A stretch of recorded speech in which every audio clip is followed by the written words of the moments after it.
sermos humanos. E o que está acontecendo aqui no Brasil é a devastação da humanidade. Por isso é uma afronta contra o Criador, que criou o ser humano, e nisso nós temos a nossa fé, que acreditamos no único e verdadeiro Deus, que quer o bem a todos os seus filhos, independente da raça, tradição, cor, cultura, seja que for.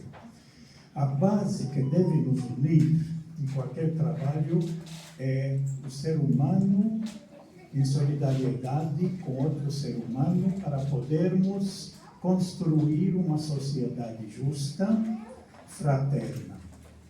Esse é o reino de Deus que eu aprendi. Aquilo que está transmitido no Evangelho de Marcos, capítulo 9, a última frase, que é a função básica da vinda de Jesus no nosso meio, humano como todos nós, que é vivermos em paz uns com os outros. E dentro da Central, o nosso trabalho tem sido fazer a defesa da vida e dos direitos dos trabalhadores. Porque esse governo, ele não atacou somente, assim, a nossa vida no sentido literal, deixar a gente morrer, as pessoas morrerem de Covid, as pessoas morrerem de doença. Ele atacou também a nossa vida no sentido trabalhista, porque desde 2017 que a gente vem sendo atacado. Eu acho que derrotar Bolsonaro é um ato de amor.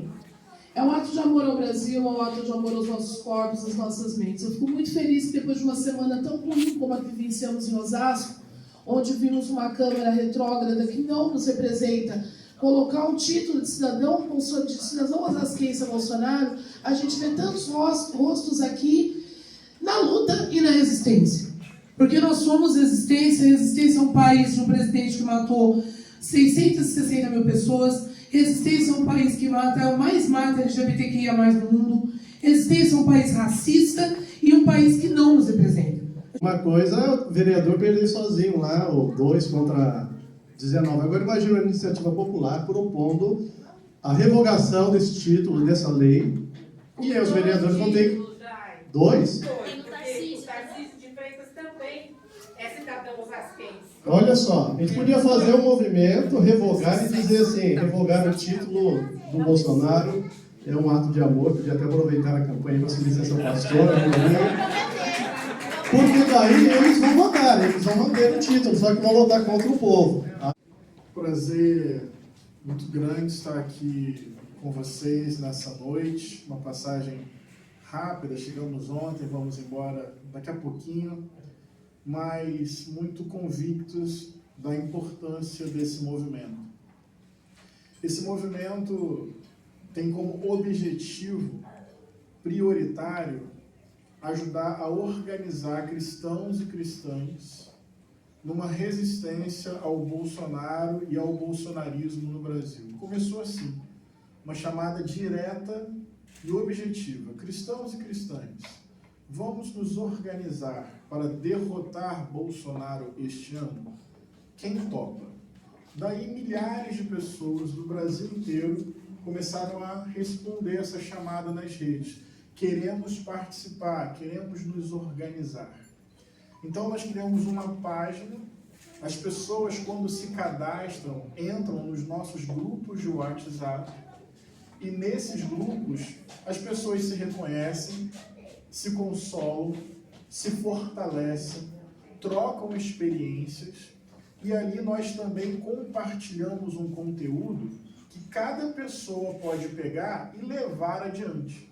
Então, num primeiro momento, esse movimento serve para ajudar a coesionar e organizar cristãos e cristãs que interpretam que o bolsonarismo é um projeto violento, de morte, incompatível com a democracia e absolutamente irreconciliável com o espírito do Evangelho de Jesus.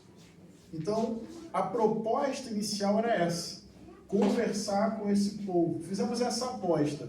Tem muita gente aí com fé em Jesus Cristo que não se sente representada por essa lógica.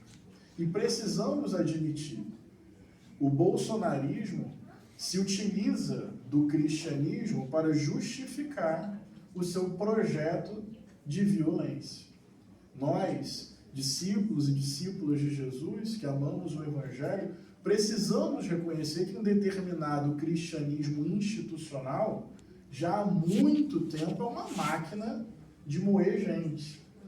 Estava vinculado à colonização, à escravidão sobre o povo negro, à dizimação dos povos indígenas, violência contra mulheres e LGBTs e por aí vai. Mas essa modelagem, no nosso entendimento, não tem a ver com o espírito do Evangelho, não tem a ver com Jesus de Nazaré. Tem um amigo meu, um teólogo de referência para mim, o Ronilson Pacheco, ele tem uma fala muito precisa: a Bíblia é um livro negro, só que historicamente interpretado pela branquitude.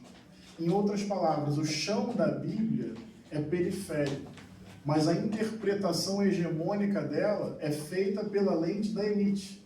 Daí se silencia a memória emancipadora da tradição bíblica, da espiritualidade cristã. Então esse foi o objetivo inicial. E óbvio que não é só coesionar, consolar e fortalecer esse campo. Essa a gente chama de primeira camada, que são cristãos e cristãs que não se sentem representados, mais do que isso, se sentem ameaçados pelo bolsonarismo. Aquilo que o Felipe dos Anjos falou aqui. Nós queremos poder afirmar, temos fé em Jesus, isso não tem nada a ver com o que nós cremos sobre o Evangelho e sobre a vida. Mas nós queremos não só nos fortalecer, isso já é muito importante. Nós queremos compartilhar um bom material, cards, memes, textos, áudios, vídeos, com didática, com afeto, com serenidade e coragem, para cada pessoa pegar esse material e compartilhar, aí sim, no grupo da igreja, conversar com o pastor, na porta do prédio, com o motorista, ou seja, difundir um conteúdo de referência para que cada pessoa possa levar isso adiante. E já são milhares de pessoas nos grupos, continua crescendo e continua alimentando essa disputa nas redes e também nas ruas. Porque lá no Rio de Janeiro, onde é a nossa base, nós já vamos começar a semana que vem as banquinhas, com bottom, adesivo, panfleto e as nossas camisas, para que possamos conversar com as pessoas. Então começa como uma estratégia de rede e já vai ganhando um contorno de estratégia de rua. Quais são os nossos valores prioritários que orientam esse movimento? Democracia, Estado laico, diálogo interreligioso, respeito à não crença religiosa, justiça socioambiental, celebração da diversidade e combate a toda e qualquer forma de opressão. A partir desse conjunto de valores, nós estamos nos posicionando como cristãos e cristãs, celebrando a diversidade. Eu acho que vocês percebem que esse é o Espírito. É a nossa fé em Jesus. É a partir desse lugar que nós falamos e reconhecemos que o cristianismo é ativado como uma lógica de produção de violência. Então precisamos reivindicar a nossa fé, a memória do Jesus Cristo de Nazaré. Mas entendam, e acho que isso está muito evidente, não é numa lógica doutrinadora, colonizadora. Nós queremos celebrar a diversidade. Salvo engano, não sei se eu ouvi muito bem, enquanto nós louvávamos aqui, ali do lado parecia um batuque de terreiro. Eu achei isso maravilhoso. É a síntese do que nós cremos. É o batuque, é o louvor, é o congraçamento, é o espírito do amor, é mais do que respeito, é celebração da diversidade. Amém. Agora, como discípulos de Jesus, nós não queremos entregar o sentido da nossa fé a essa narrativa tão indiferente à vida e tão promotora da morte. Por isso, como cristãos e cristãs, queremos oferecer, na coragem amorosa, o nosso contraponto, a nossa resistência, o sentido da nossa fé em Jesus. Esse é o espírito da campanha.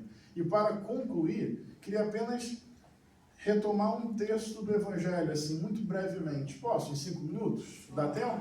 Claro. Não senti firmeza. Sim. Agora eu já não estou confiando, parecendo muito exagerado. Vai ser uma coisa coitadinha. Na dúvida, eu vou falar em 4, então. Que aí não fica nem aqui. Tem um texto do Evangelho que Jesus, sempre cheio de imaginação e utopia no coração, imagina a consumação do reino de Deus. Consumação do reino de Deus é revolução das revoluções, é a história sendo redimida. Jesus era alguém que cativava uma imaginação, sonhos e um projeto de mundo. Reino de Deus não é uma categoria de poder, pelo contrário, vem da periferia, vem numa rejeição ao reino de Roma. Portanto, esse conceito, reino de Deus, não é abstrato, ele está no chão da história, e é um projeto de contrapoder, entende? Então, Jesus, imaginando esse momento histórico, lindo, generoso, amoroso, revolucionário, ele olha para os seus discípulos e suas discípulas, em sua maioria, gente muito simples, gente muito humilde, gente da periferia, gente estigmatizada, gente descartável por uma lógica de sociedade. Essa era a galera prioritária, que caminhava com esse camponês interiorano periférico favelado, Jesus Cristo de Nazaré. É desse lugar aí. Daí Jesus diz assim, vocês vão ser bem-vindos nesse lugar. Vocês vão participar dessa revolução histórica. Porque quando tive fome, conhecem? Vocês me deram de comer. Quando tive sede, vocês me deram de beber. Quando eu estava nu, vocês me vestiram. Quando eu estava preso, vocês me visitaram. Quando eu estava enfermo, vocês me socorreram. E quando eu não tinha uma terra, uma casa, vocês me refugiaram. Então as pessoas perguntam, mas Jesus, quando foi que nós te fizemos essas coisas? E tem uma resposta linda e belíssima do Nazareno, Filho de Deus. Quando fizeram a um destes meus irmãos, fizeram para mim. Fizeram comigo. Amém. Vocês perceberam as imagens que Jesus intencionalmente escolheu? Onde aparece o rosto do próprio Jesus, segundo a definição de Jesus? Fome, sede, nudez, privação de liberdade, adoecimento físico e ausência de um lugar para viver.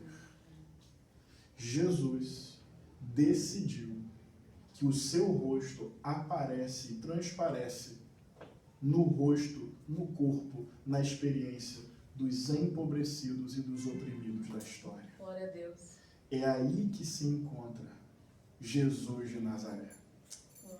Fome é uma realidade de pelo menos 19 milhões de seres humanos no nosso país. E algumas semanas atrás eu fiquei triste, profundamente angustiado quando eu vi aquela notícia que o Twitter foi comprado por 44 bilhões de dólares. Nenhum ser humano poderia ter uma quantidade de dinheiro assim para si. Essa lógica naturalizada, isso vira notícia assim, as pessoas começam a debater sobre mercado, bolsa de valores, como vai funcionar, mas tem uma questão anterior a tudo isso. Que mundo é esse? Que um ser humano tem tanto dinheiro para si, enquanto tantos outros milhões de seres humanos não têm o que comer. Nós precisamos ter coragem de dizer, o capitalismo não tem salvação. Esse é um sistema que naturaliza a barbárie. A pobreza, a miséria e a fome não são erros do sistema. É o sistema em seu perfeito funcionamento. O resultado dessa lógica é isso. Não cabe na ética do Evangelho. Não é natural. É antiético. É anti-humano. É anticristo esse modelo. Sede. Esse modelo político e econômico também sacrifica a Mãe Terra. banaliza a natureza, não respeita os ciclos da natureza. Daqui a pouquinho a água já não vai ser mais acessível e já vem sendo privatizada. Até água vira mercadoria, daqui a pouquinho a gente vai pagar por oxigênio. Porque é a coisificação da vida, é o lucro acima da dignidade humana. Fome, sede, nudez. Também aprendi com o Ronilson, e eu estou quase acabando, viu, gente? E eu sempre falo que estou quase acabando, uma tentativa de ludibriar você. Para que vocês fiquem um pouquinho mais. Mas calma, eu estou quase acabando. É sério, eu tenho que ir para o Rio, eu estou acabando. A nudez aqui você pode interpretar como aquela precariedade econômica tão grande que a pessoa não tem com o que se vestir. É uma interpretação. Pobreza extrema, tudo bem? Que liga à fome e que liga à sede. Mas tem uma outra interpretação possível, que não tem nada a ver com moralidade, mas a roupa como símbolo de proteção. Hoje, por exemplo, está frio. Ninguém me avisou que estaria frio por aqui. O máximo que eu vi, Simone, foi com uma jaqueta. Eu te dei meu lenço, não vem com essa Que história pediu não. de volta quando acabou a atividade. Ela me deu lenço. Aí quando acabou a atividade é um presente, me devolve. Eu vou ter algum frio. Tá? Mas a roupa aqui é como símbolo de proteção. Símbolo daquilo que me confere garantias diante do sol ou diante do frio. Pegaram essa interpretação? Roupa como símbolo de garantias. Tem muitos corpos, que não têm a roupa da dignidade, da cidadania, do direito e da liberdade de ser sem medo nesse país. Esse é o país da cultura do estupro, do feminicídio e o país que mais mata transexuais e travestis no mundo. A Igreja de Jesus devia se escandalizar com isso. A Igreja de Jesus devia fazer vigília e dobrar o seu joelho e colocar diante de Deus o seu clamor. Por que esse país elege tantos corpos para uma vulnerabilidade e uma desproteção e uma ameaça permanente? Corpo de mulher, corpo indígena, corpo quilombola, corpo trans, corpos que não têm a roupa da proteção. Só por ser quem se é, já está vulnerável por conta de uma determinada violência.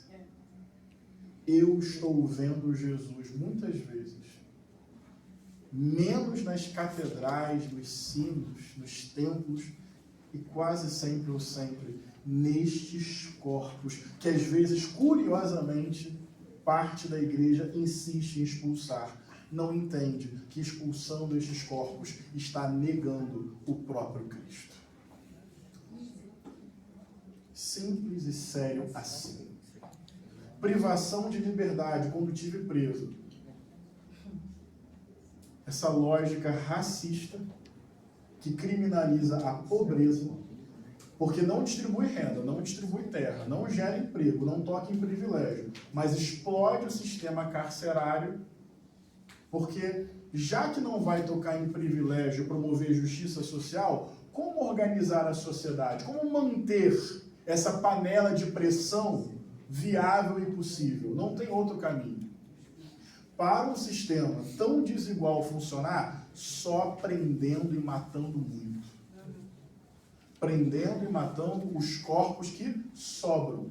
Os corpos que não têm o CEP certo, a conta bancária correta, a cor correta, a orientação sexual correta e o gênero correto.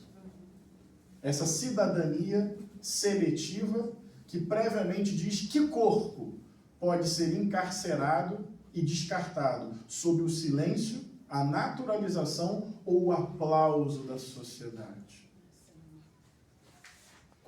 Não recuem, não desanimem, não se deixem levar por uma determinada lógica que pode ser agora majoritária. Ajam na base da esperança. com razoabilidade, análise de conjuntura, calculando riscos, mas vamos. O mar não se abre e a gente passa. A gente passa e o mar se abre. O milagre vai acontecer no caminho. O milagre vai acontecer no caminho.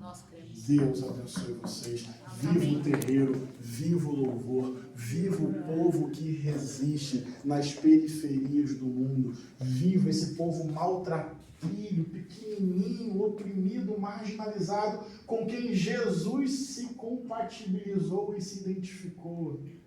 É muito melhor estar aqui do que nos gabinetes de poder com canetas sanguinárias que massacram o povo. Não queremos essa caneta.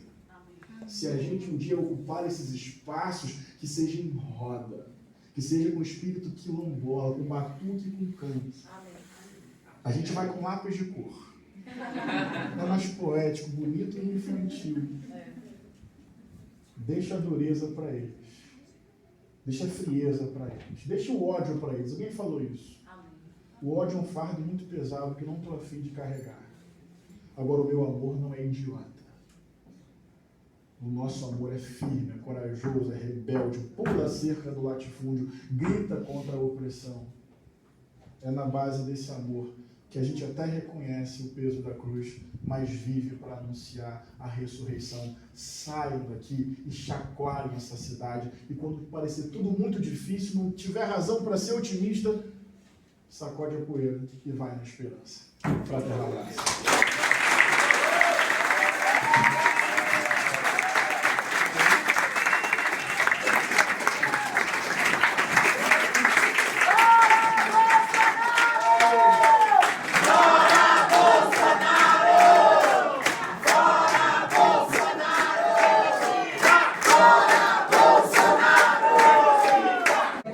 De preocupação com o próximo, de acolhimento. Se puderem ficar de pé, vamos ficar de pé nesse momento, é um momento de celebração, amém? Lutar pelos oprimidos é um ato de amor, lutar pela equidade é um ato de amor, derrotar o opressor é um ato de amor. Hoje eu vou lutar por tudo que nosso Jesus lutou. O povo é preto e veste luto, é por isso que eu luto, elucido o oculto, sigilo absoluto. Esse é meu lugar de fala e não a bala que fere, o corpo é frágil, mas nunca vão calar a Marielle. Somos a voz que ecoa em cada beco, em cada esquina, vacinas que salvam vidas, eles são só cloroquina. E se os profetas se calarem diante da opressão, Deus quebra o coração de pedra e essas pedras clamarão. Lutar pelos oprimidos é um ato de amor, lutar pela equidade é um ato de amor, derrotar o opressor é um ato de amor. Hoje eu vou lutar por tudo que nosso Jesus lutou. Lutar contra essa pobreza é um ato de amor, lutar pela natureza é um ato de amor, derrotar o opressor é um ato de amor. Hoje eu vou lutar por tudo que nosso Jesus lutou. O ser humano pra Deus não é só um artefato, não é pra ser usado, usurpado e descartado. Um relacionamento sincero constitui no ato de viver experiências muito além dos fatos, mas é fato que somos frutos da segregação. O Estado colonizado exige reparação. A doutrinação do homem na real é uma prisão. Fundamentalismo é controle de população. Direito à educação pra cumprir nosso dever de ser livre pra crescer, crer e ser o que quiser. Seja homem ou mulher, seja LGBT, nada pode te parar no caminho da sua fé. Lutar pelos oprimidos é lutar pela equidade é lutar contra o inimigo é hoje eu vou lutar por tudo que nosso Jesus lutou. Lutar contra essa pobreza é